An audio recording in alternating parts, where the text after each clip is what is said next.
Hello, and thank you for tuning in to another episode of Memo's Weekly Review with me, Nasim Ahmed, and our regular guest, Mouin Rabbani. Mouin, welcome to the show. Thank you, Nasim. It's very good to be with you again, and thank you for having me.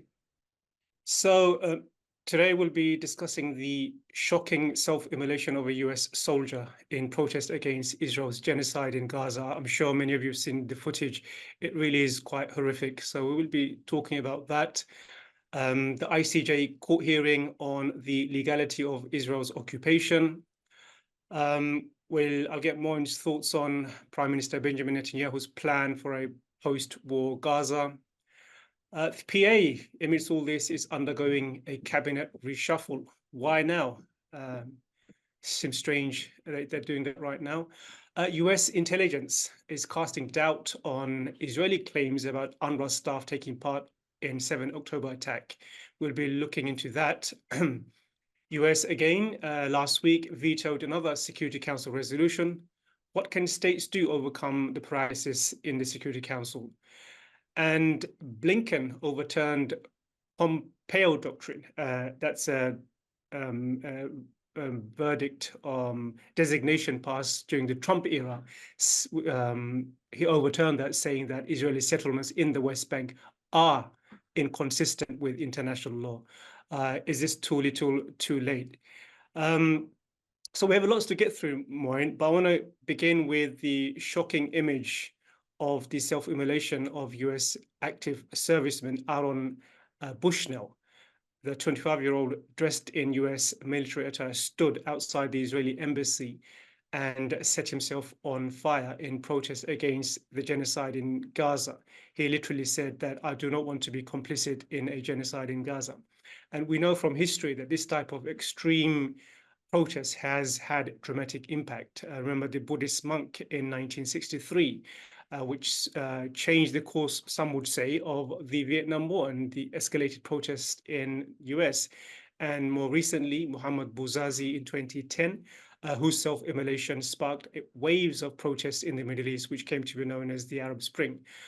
So what are the chances of Aaron Bushnell's death having a similar impact? Well, let me start by expressing my condolences to Aaron Bushnell's family. It's genuinely tragic that someone in the prime of his life, I believe he was only 25 years old, has given his life as an active protest to a genocide, which his government is actively complicit in.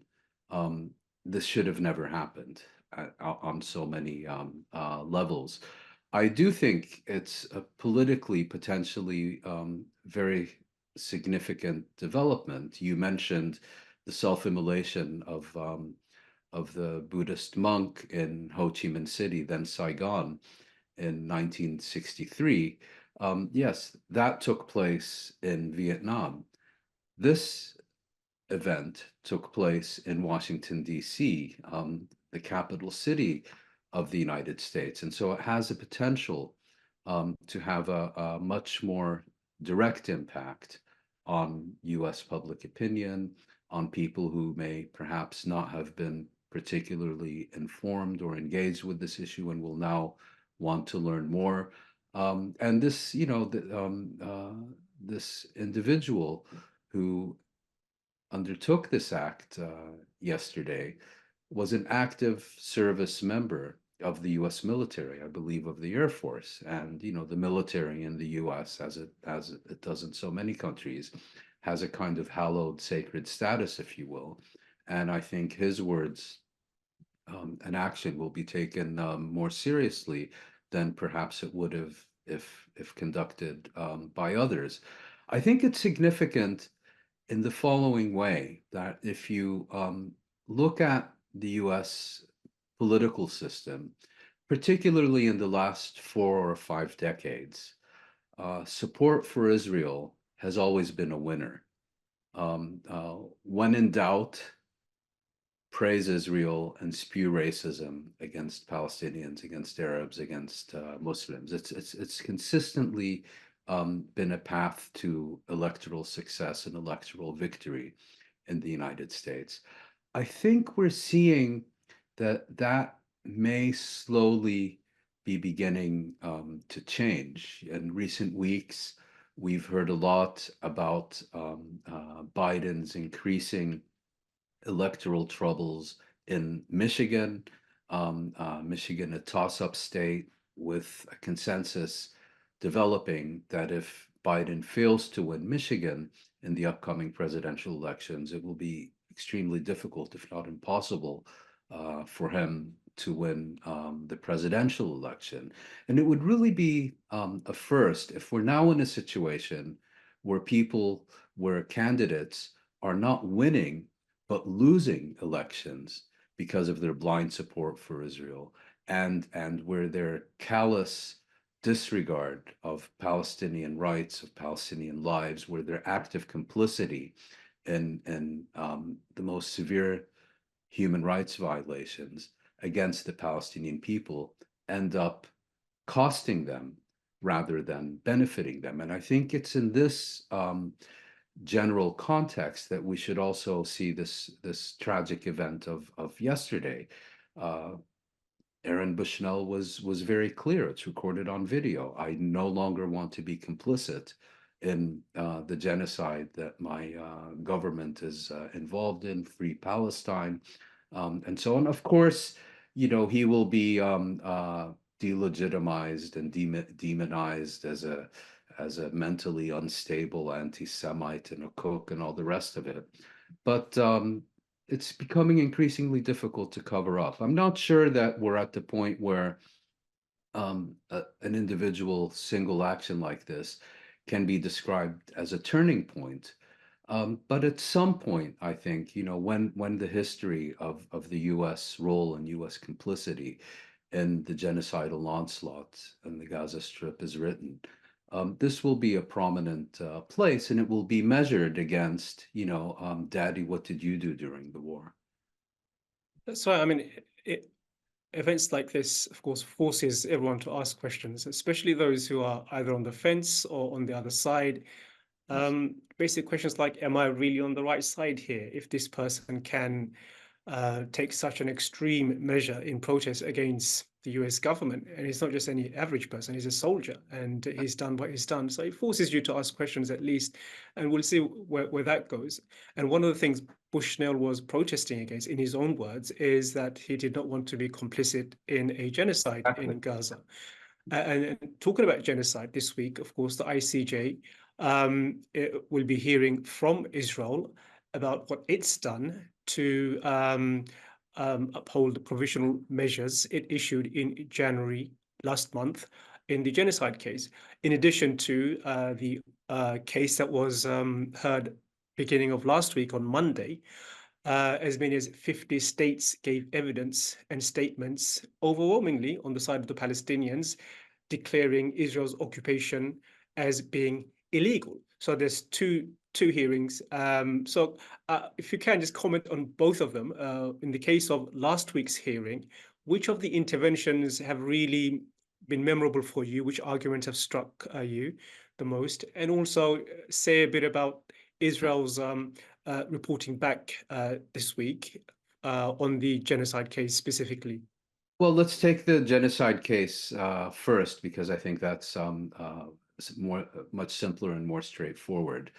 As you'll recall, on the 26th of January, the court issued its provisional rulings in response to South Africa's application against Israel pursuant to the 1948 Convention on the Prevention and Punishment of the Crime of Genocide. The court had a basic choice to make in its ruling last month, which is to either say that South Africa had not presented a compelling case, and therefore that's the end of it, and there will be no further action undertaken by the court, or, and as it did, decide that South Africa had presented a sufficiently compelling case that Israel may indeed be perpetrating genocide against the Palestinian people in the Gaza Strip, and on that basis, order a number of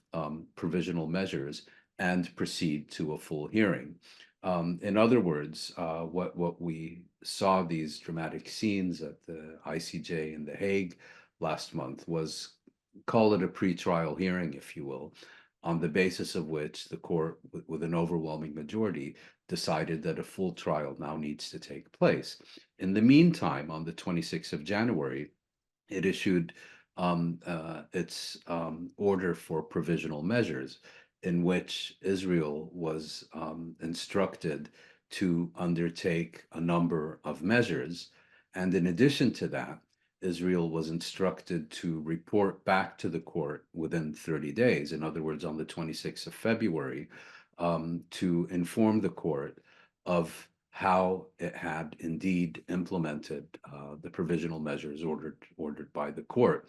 My understanding is that the Israeli document submitted to the court will not be made public. I could be wrong on that, but my understanding is that the court is not under an obligation to make that document public. And I'm also a little unclear about whether South Africa will have a right of reply to that document. But I think the key issue here is that we have essentially seen absolutely no change in Israeli conduct in the Gaza Strip since the 26th of January. If anything, there has been, on the one hand, an intensification of the Israeli onslaught, and at the same time, the threat now of a major invasion of Rafah, where approximately 1.5 million Palestinians have fled, seeking safety from the systematic bombardment of the other regions within the Gaza Strip. And the court essentially has several options. It can either decide that Israel has submitted an acceptable report, and therefore no further action will be taken, and the case will continue to be heard. The court can take a position that Israel's report is unsatisfactory and emphasize once again Israel's obligation to implement the provisional measures that it announced on the 26th of January, and demand that Israel, after a certain period, another 30 or 40 or whatever days, report again.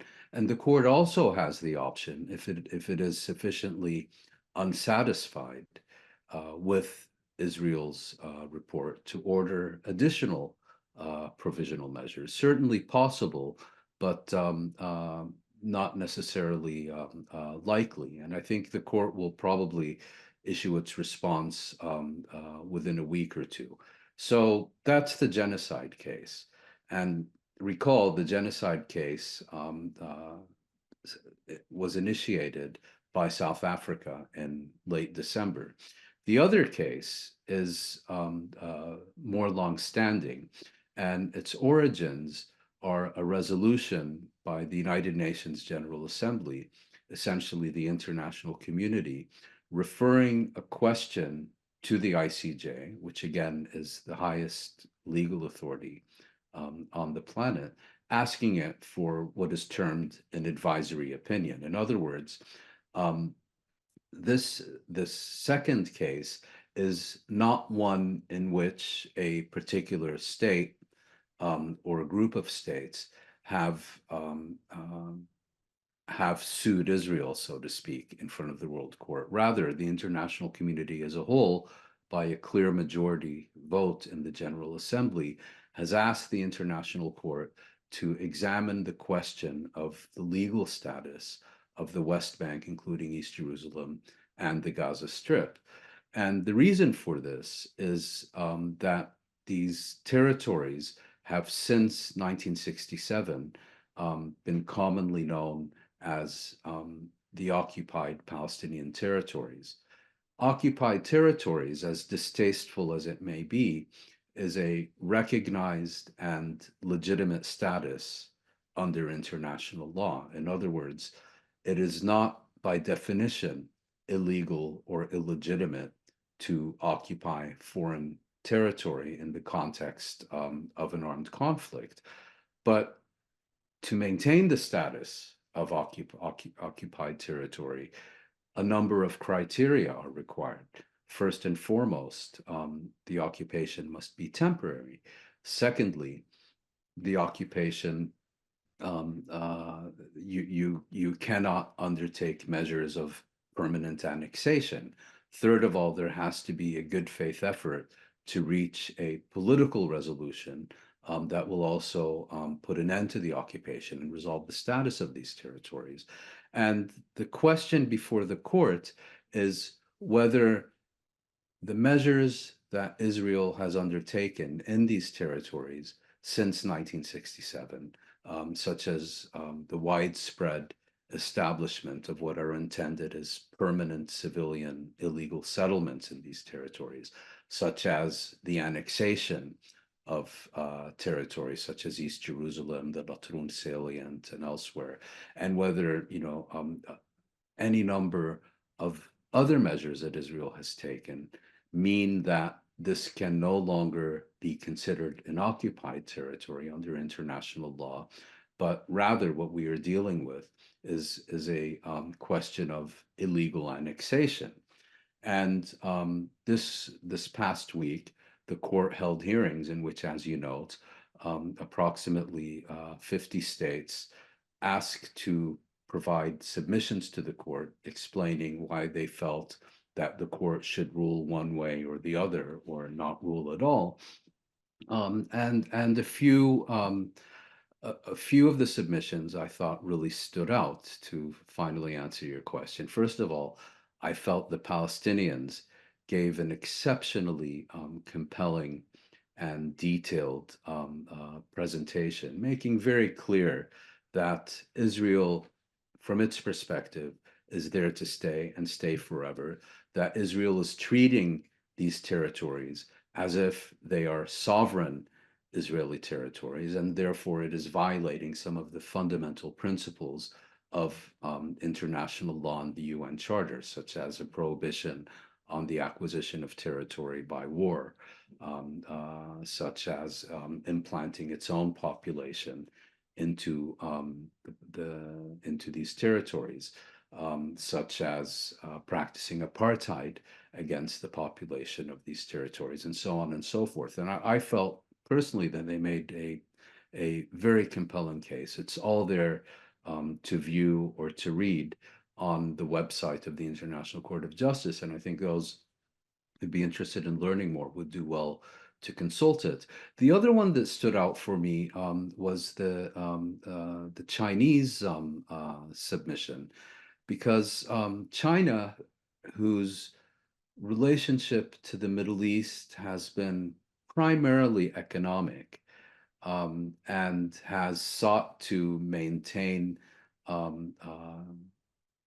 significant economic relations with virtually all players, from Iran to Saudi Arabia to Israel and Egypt and so forth, this time came out and made a statement that, if I'm not mistaken, no other state that presented to the ICJ did, in which it explicitly stated that under international law, the Palestinian people have the right to resist Israeli rule and have the right to armed resistance against Israeli rule, and that at the same time, Israel cannot invoke Article 51 of the UN Charter to claim self-defense in military operations against those that it occupied. So on the one side, those were the two that stood out. On the other side, you had the usual rogues gallery, the United States, the United Kingdom, I believe Germany, and a few other European states, basically asking the International Court of Justice to ignore the request it received from the international community, to refuse to issue a ruling, and to effectively permit Israeli rule in the West Bank, including East Jerusalem and the Gaza Strip, to proceed indefinitely in the way that Israel sees fit. And I thought the United States made a particularly disingenuous argument by saying that any eventual Israeli withdrawal from any of this territory must be measured against Israeli security interests, as if the permanent occupation of this territory could be a legitimate Israeli security interest, um, without any effort to define what that security interest might be. And those familiar would know that under the Israeli definition of Israeli security, basically it can do anything and everything at once, attach security as a label, and the US will rush to its aid and defense. And additionally, the US, even more disingenuously, tried to make the argument that this is a political and not a legal matter, and that it should be addressed in, for example, the United Nations Security Council, where, of course, the US has issued dozens of vetoes precisely to ensure that it is not addressed by the United Nations Security Council, and then also referred to the need for political negotiations, as if, we don't recognize that the US has exercised exclusivity and hegemony over the supervision of Middle East diplomacy over the past 3 or 4 decades, and done so in a manner that a former senior American diplomat, Aaron David Miller, characterized the US as Israel's lawyer. So in other words, the US position was the ICJ shouldn't get involved, leave it to us without mentioning, and we will make sure nothing happens. Based on what you said at the beginning of the ICJ second case, it seems like this is almost a slam dunk case. Occupation by their nature needs to be temporary. There should be a good faith attempt to leave the occupation.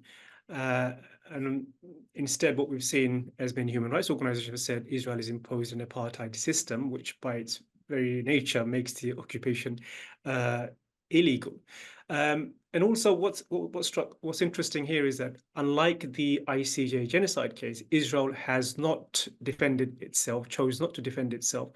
So, so it seems like Israel has resigned to the fact that maybe it's just going to lose this case. There is no way of defending its occupation within under the guise of international law, and probably just ignore it and continue as usual as it's done with the ICJ verdict on the 2004 wall. So that's probably where it seems to be heading. Well, I'm not sure what Israel's thinking was. Of course, in the 2004 West Bank wall case, Israel boycotted the proceedings, and the result was an overwhelming defeat for Israel. In the genocide case, by contrast, Israel actively presented a defense. Of course, it failed to get the case dismissed, but Israel did actively engage with the court. In this case, by contrast, what you see is that Israel, as you mentioned, did not make a presentation to the court, but apparently it did provide a written communication to the court indicating that these proceedings are biased and probably anti-Semitic and all the rest of it as well. I think Israel's strategy in this case has probably less to do with a conviction that they're fighting a losing battle, but more to do with seeking to delegitimize the proceedings as a whole. In other words, as Israel always likes to say, the United Nations are a bunch of Nazis. The General Assembly is basically an anti-Semitic gathering. International law is a terrorist instrument, and so on. And so by not engaging actively when the ruling is made, and if it indeed does go against Israel, Israel can then claim, well, these proceedings were so illegitimate and biased from the outset that we chose not to participate and to use their non-participation as an effort to delegitimize the proceedings. If I can just make one more point, of course, in the genocide case, Israel as a state was being directly dragged before the court by another state pursuant to a convention, the Genocide Convention, to which Israel is a signatory. This case is a little bit different. Israel is not directly a party to the proceedings in the sense that the court has been asked to offer an opinion on an issue by the international community as a whole. The UN General Assembly did not, let's say, directly engage with Israel the way South Africa did. Rather, the General Assembly engaged directly with the court, put a legal question before it, and asked it to offer an opinion on that question. Let's turn our attention now to Gaza itself. Today is the 20, well, yesterday was 26th February, International Day for Justice for Palestinian Journalists. And I wanted to mark that occasion by getting your thoughts on that. By every metric we know, the Israeli aggression on Gaza has been the deadliest. The number of journalists killed in Gaza exceeds anything we've ever seen. Over 100 journalists have been killed in Gaza. Other metrics like the percentage of a number of people that are dead, the rate of the death toll in Gaza. We are now seeing Israel blocking aid. Only 50% of aid is allowed to enter Gaza. Level of destruction, civilian death toll, everything exceeds anything we've seen in recent history. So if by every metric, and you know what explains that? And one of the things when I think about this is that when Israel says it's only targeting Hamas, there's an opinion that Israel actually believes all Palestinians are Hamas, all Palestinians are terrorists. And that's the only way you can explain this level of destruction, this level of death, this number of journalists being killed. That seems to be the only real explanation. What do you think of that? Yes, I mean, you know, when international associations of journalists and federations and so on are unanimously stating that the past 5 months in the Gaza Strip has been the deadliest conflict for journalists on record, that really leaves open only one of three possibilities.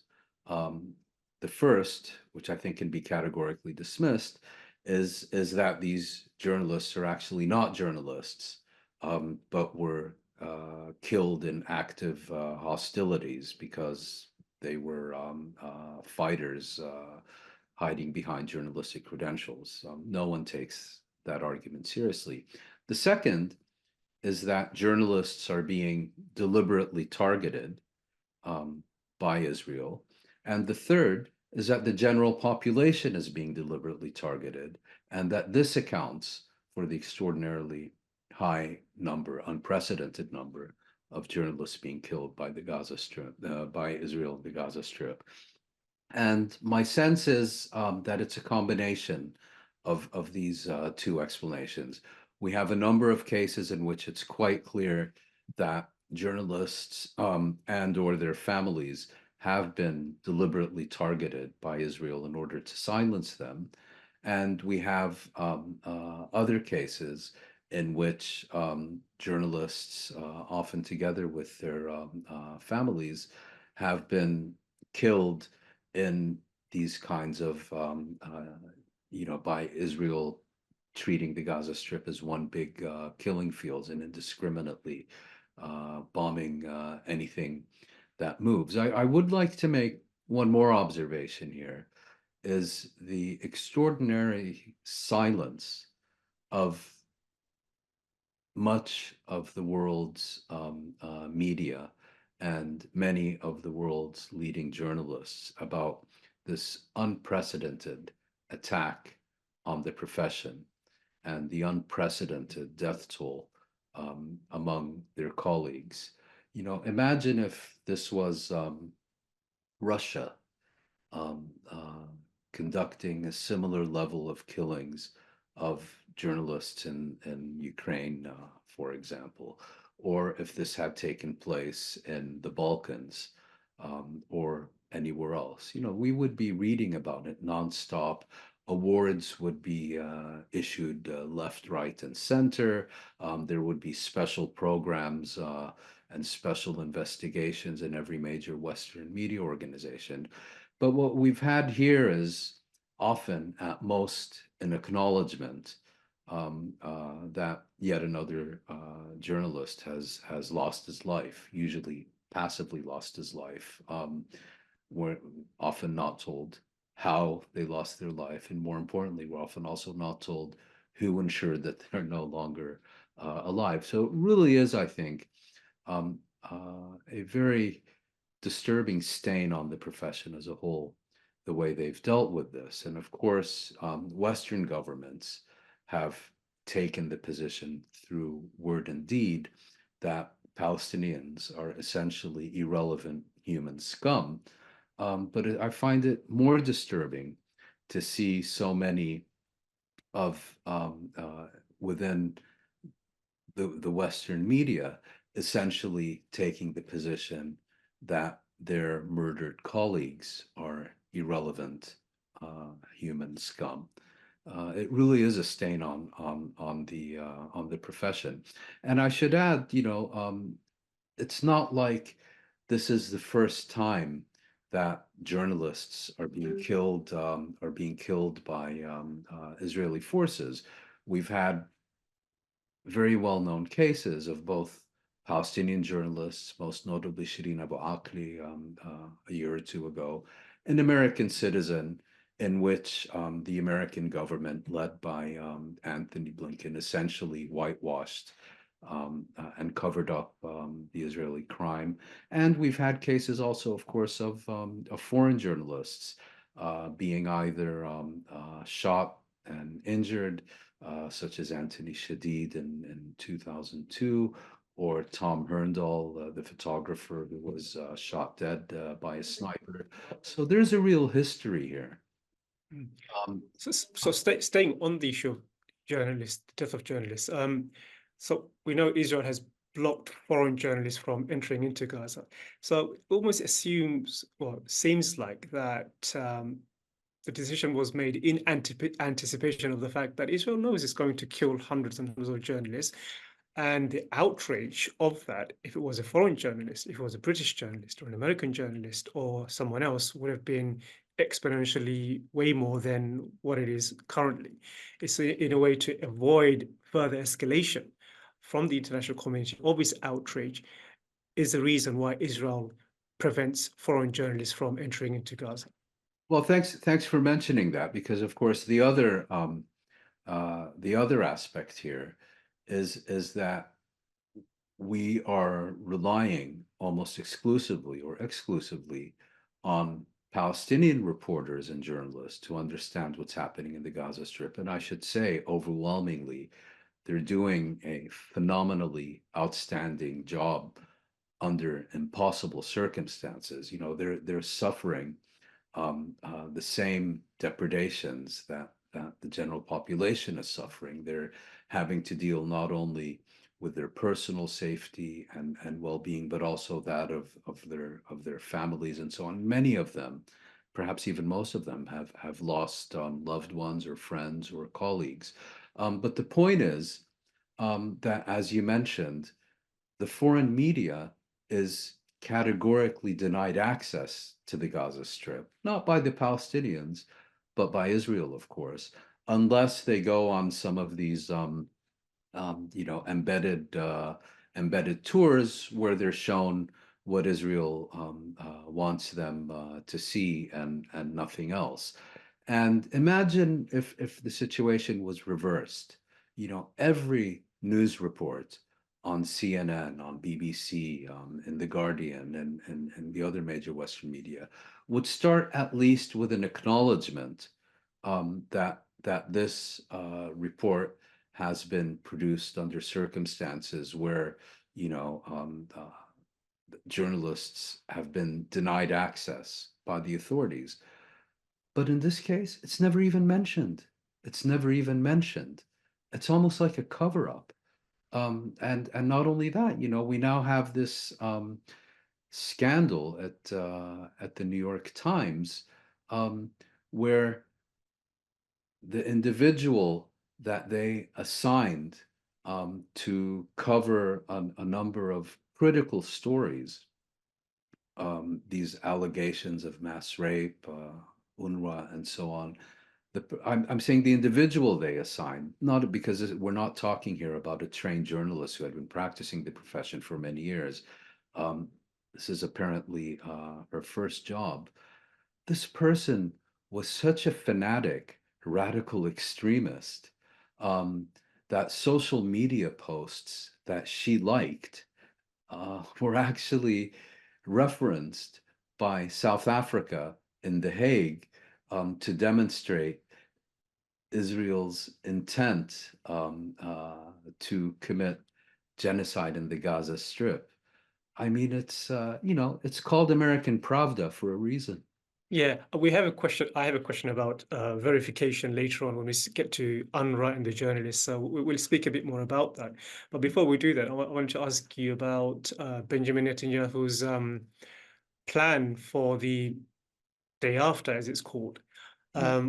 Part of his plan is to demilitarize Gaza and close UNRWA. That's just some of his proposal, which seems to be really far from what the US wants. So, what do you suspect will be the eventual scenario? Will we have Netanyahu's plan or the US plan, which suppose seems to be something that's being cooked up with Arab countries as well? Well, for either, indeed, for any plan that is not endorsed by the Palestinians to be implemented, one of two things will have to happen. Either Hamas and the other Palestinian armed groups in Hamas in the Gaza Strip will need to be decisively defeated, or the population of the territory will need to be expelled. And at this stage, it doesn't seem like a foregone conclusion that either will be happening. I think if you look at what's referred to as Netanyahu's plan, you know, uh, what is it called? So, you know, collaborators assigned to administer various regions within the Gaza Strip, re-education camps for the Palestinians so that they can all become good Zionists and sing Hatikva when they wake up every morning. Getting rid of UNRWA because, of course, these Palestinians are, you know, ignorant, naked savages who don't have a thought in their head unless it's placed in there by UNRWA. And it's only because of UNRWA that they believe they are refugees and that they believe they have rights, and so on. And you know, it's not serious. It's not a plan. It's a placeholder to ensure that Israel retains permanent control of the Gaza Strip on its own terms. And I would also argue that the Israeli agenda remains to find an opportunity to force out at least a significant part of the population of the Gaza Strip. As far as the US is concerned, yes, the US has different priorities. The US would prefer a different formula.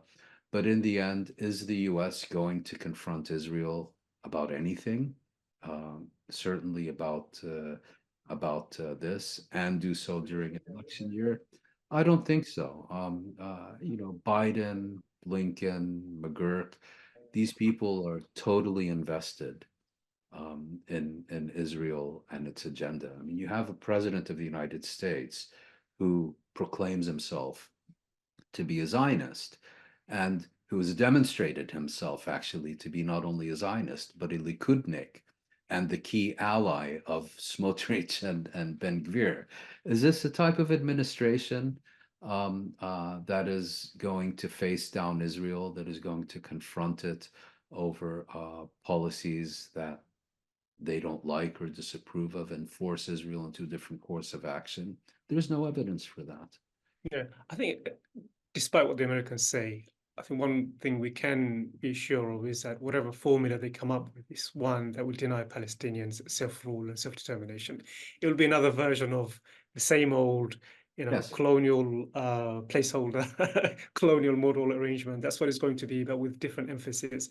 And another question related to that, or another development related to that, is the Palestinian, the Prime Minister of the PA, Mohammed Shataya, he submitted his resignation.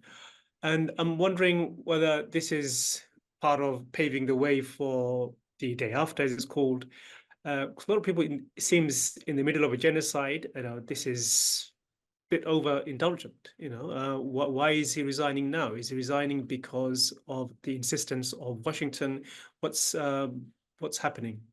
Well, there's two explanations for that. Of course, Mohammed Shtaya has been the Palestinian prime minister since 2019, and he has been prime minister of a divided government, if you will. You had the Palestinian Authority government in the West Bank, and you had the Hamas government in the Gaza Strip.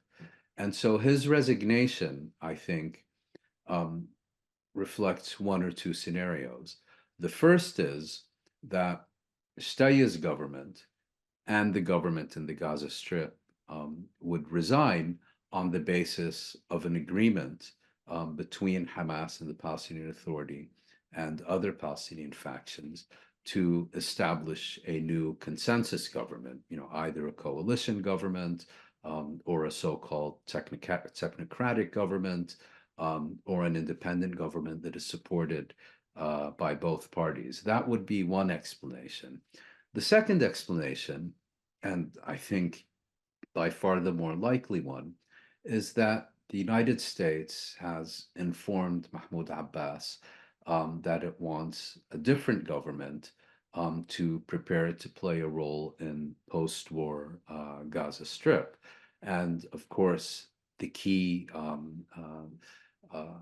criteria here is that this is a government that should be selected by Americans, not by Palestinians, and that its prime minister should be appointed by Americans, not Palestinians, and that the policies of this government should be dictated by Americans and not Palestinians. Americans, of course, acting to the extent that Israel accepts that they do so, acting on behalf of Israel and not on behalf of the Palestinian people. And of course, a key criteria for the next Palestinian prime minister is that he has no popular legitimacy among his own people. He needs to have legitimacy in Washington, not in Gaza or Ramallah or Nablus. And the person who's being proposed for this role by the Americans is Mohammed Mustafa. He's the head of the Palestine Investment Fund. He's essentially Abbas's bagman. And the idea, this is what the Americans call reform, what they call revitalizing the Palestinian Authority, what they call preparing the Palestinian Authority to play a role in the Gaza Strip. So it's all a charade and smoke and mirrors and an exercise in futility. Of course, Abbas once again has gone along with this. He has essentially sacrificed his own government, his own prime minister, to make way for yet another American initiative whose explicit purpose is to further undermine Palestinian rights and the prospects for Palestinian national reconciliation. Again, I think the only constructive outcome of Shtaya's resignation would be if it were to make way for a consensus government, one that enjoys the endorsement of all the main Palestinian political forces. That is the only one that could have any hope of achieving both Palestinian popular legitimacy and play a role in the Gaza Strip. But I don't see that that's on the agenda of either Abbas or his sponsors in Washington and Brussels. I mean, two important stories from last week, one related to UNRWA and another related to a UN report on sexual violence of Palestinian women by Israelis. US intelligence has cast doubt to the Israeli claims of UNRWA-Hamas links. I think many of us have doubts over that. Now the US intelligence has cast doubt over that. And same week, there was a report that sexual violence against Palestinians by the Israelis is much higher than first thought. So what struck me, again, this goes back to the question about verification, how US newspapers and the White House has become virtually a mouthpiece for Israeli propaganda. You had a scenario in the White House where the spokesperson was asked about the sexual violence against Palestinian women. And he responded by saying that they've not had any unverified, they've not been able to verify the reports, so they cannot comment. Now contrast that with the reports of rape, with the reports of 44 beheaded babies. All those were reported by Israeli sources. Despite that, Blinken and other US officials spread those lies without any verification. So it seems like, US will only verify if it's not from Israelis, whereas whatever the Israelis say, there doesn't seem to be any doubt in their mind and any reason for them to verify those reports, even though to everyone else it seems completely untrue and completely used to serve Israeli propaganda. Yeah. Blinken will never have to answer for his crimes. Blinken will never be held accountable for his actions while in office. Unfortunately, that's the way the world works. But Blinken will go to his grave with the knowledge that when his grandchildren and their children read about Gaza and study the genocide in Gaza, that he will have a central role in it, and that no account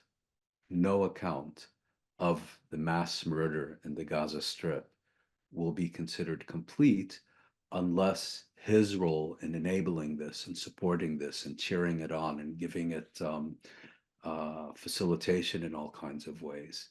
No account that ignores his role will be considered complete.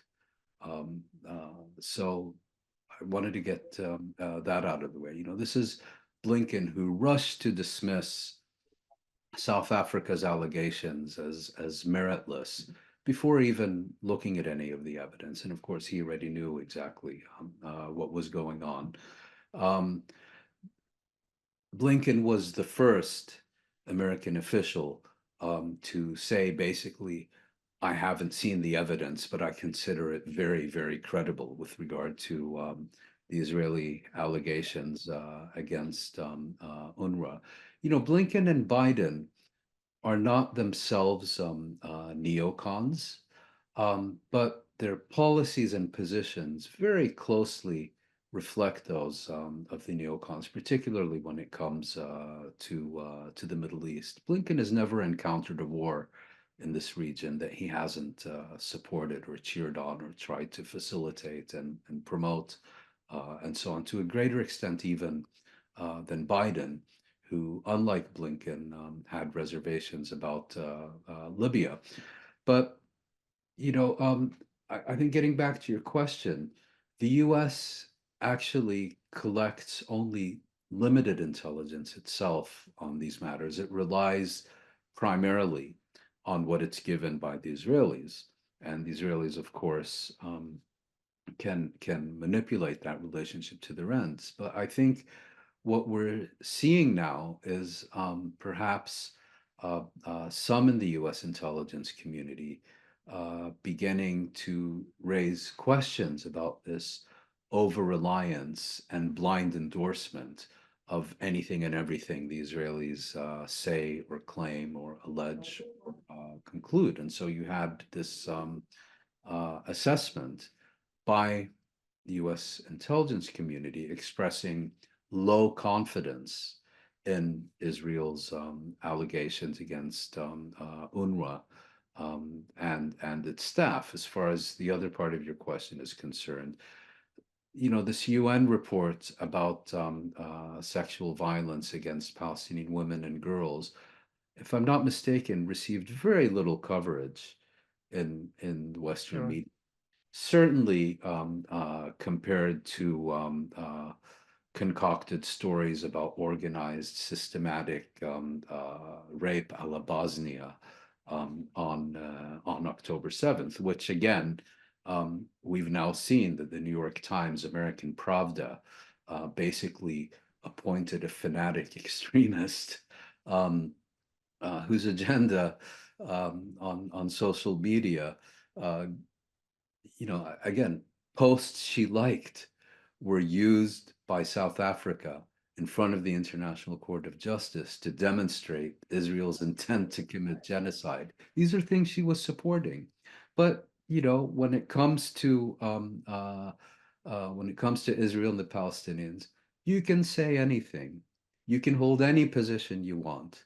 As long as you're politically correct, there are no boundaries, there are no criteria, there are no requirements. What matters in these media organizations who like to attack everyone else for lacking press freedom and present themselves as kind of a peon and an example for the world to emulate. What matters is not the truth. What matters is what you think. Extraordinary. Sticking with the US, Tuesday, it vetoed another Security Council resolution urging a ceasefire, calling for a ceasefire. It was the only country to do so, and it's the second time it's vetoed a ceasefire. And I believe think it's a third, actually. is it a third? Sorry. Okay. So is it time? A lot of people asking me, is it time for states to think about other avenues, such as what's known as uniting for peace? This is a special emergency measure that can be used when the Security Council is in paralysis like this. Why aren't countries demanding a resolution on the basis of uniting for peace in the General Assembly? Because everyone knows the US will veto any resolution against Israel. Why haven't we seen that yet? Well, you're entirely correct that within the Security Council, the U.S. As main role is to ensure that the genocide can continue undisturbed. And in fact, the U.S. permanent representative to the UN, Linda Thomas Greenfield, had the audacity to talk about a final solution. Those were her exact words, in explaining why the U.S. Vetoed this resolution. It's really too much for words. As far as uniting for peace is concerned, I'm not fully conversant with the details, but I don't think it's a practical alternative to a binding and enforceable resolution adopted by the Security Council. My understanding is that even uniting for peace resolutions issued by the General Assembly do not have a binding and enforceable character. And furthermore, they would require a much broad, and by the way, Uniting for Peace has already been invoked, I believe, on an ongoing basis with respect to the question of Palestine. I think, getting back to your question, rather than looking for alternatives within the framework of the United Nations, we should begin look for alternatives outside the framework of the United Nations. For example, you have this joint Arab League Organization of Islamic Cooperation resolution dating from a few months ago to ensure the entry of humanitarian supplies to the Gaza Strip. Well, it's been honored mainly in the breach, but if interested countries start acting independently, I think the best example here is South Africa's decision to drag Israel before the ICJ on an accusation of genocide. I think once you begin to develop momentum independently of the UN, outside the framework of the UN, and here I'm referring specifically to the Security Council rather than its agencies and so on, then you may find, by no means guaranteed, but you may find that as Washington and for that matter London see the momentum slipping away from the institution which they have the ability to control, that they might begin to gradually change their own attitude so that all these states and governments who are acting independently of the Security Council begin to see it as once more a meaningful organ to address these issues. This is, of course, purely speculative, but I think the premise of your question, that the Security Council will not and cannot do anything constructive on Palestine because of US fanaticism, and that therefore we need to look at alternatives. And I would argue those alternatives probably need to be outside rather than within the UN. That would probably be the way to go. That's good to know. Let's finish on one last question, sticking with Washington and Antony Blinken. Let's cast our mind back to the Trump era when Mike Pompeo, the Foreign Secretary of State at the time, a Christian Zionist, I should add, he issued a declaration basically stating that Israeli settlements are legal and not illegal as is considered under international law. Blinken has overturned that and issued a declaration saying that settlements are indeed illegal and inconsistent with international law. To me, it seems like a move that's too little too late, but also it seems to be issued with an eye in the next election in mind, because there's a growing number of people who are uncommitted, as they say, in the next general election, which could really, really hurt Biden. So do you think it's just another ruse to give something to people who are criticizing Biden, especially American Muslims who are uncommitted, not just Muslims, many progressives who are uncommitted now because of Biden and Blinken's support for Israeli genocide? And the most they can do is reverse a declaration which was illegal to begin with. That's the most they can do. Well, it's interesting that you place this in the context of the upcoming U.S. elections. I hadn't quite thought of it that way, but that could certainly be part of the explanation. In my initial response, or in my initial reflection on this move, I was thinking more about what is happening in The Hague. In other words, the U.S. basically told the court, as far as the international community's request to you to issue an opinion on the legal status of Israeli rule in these territories, this is none of your business. Leave it to us. We'll deal with this. We know how to handle this. Well, this is the same US that had an official position that illegal Israeli settlements in the occupied territories are in fact legal. This is the same US that on the one hand claims to be promoting a two-state settlement, but at the same time, only very recently, voted against a UN General Assembly resolution reaffirming the right of the Palestinian people to self-determination, and voted against the resolution because it affirmed the right of the Palestinian people to self-determination. You know, this is the same US that in so many respects is more pro-Israel than even Israel itself.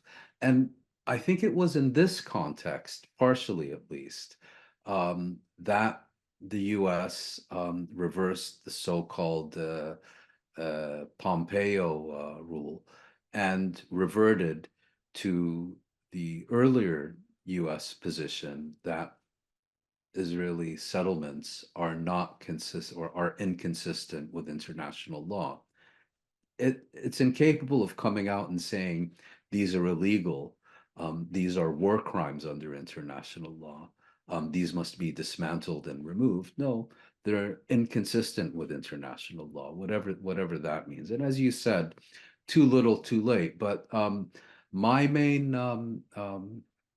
takeaway from it was that it was primarily an effort to demonstrate to the International Court of Justice that Washington's views should be taken seriously because it's no longer, you know, because it's taken positions that are at least not inconsistent with previous ICJ rulings on some of these issues, such as the illegality of Israeli settlements. But I think the domestic electoral considerations is quite valid as well. And this goes back to a point we were discussing earlier, that it's very interesting that in 2024, in sharp contrast to decades of US electoral history, pandering to Israel is increasingly becoming a burden rather than a benefit. Now, the other related initiative to this, of course, is the US withholding visas to I think 4 Israeli settlers and taking other measures against them. Again, this is primarily smoke and mirrors, meaningless, you know, when you're supporting the state that is responsible for the settlement policy, but somehow impose sanctions on 4 of the hundreds of thousands of settlers, entirely meaningless. But nevertheless, once again, this is the US seeking to demonstrate that no, we are not more pro-Israel than Israel itself, all appearances aside. Thank you, Mouin. That was my guest, Mouin Rabbani. And thank you for tuning in, folks. See you for another episode of Memos Review with me, Nassim Ahmed. Bye-bye. Thank you very much.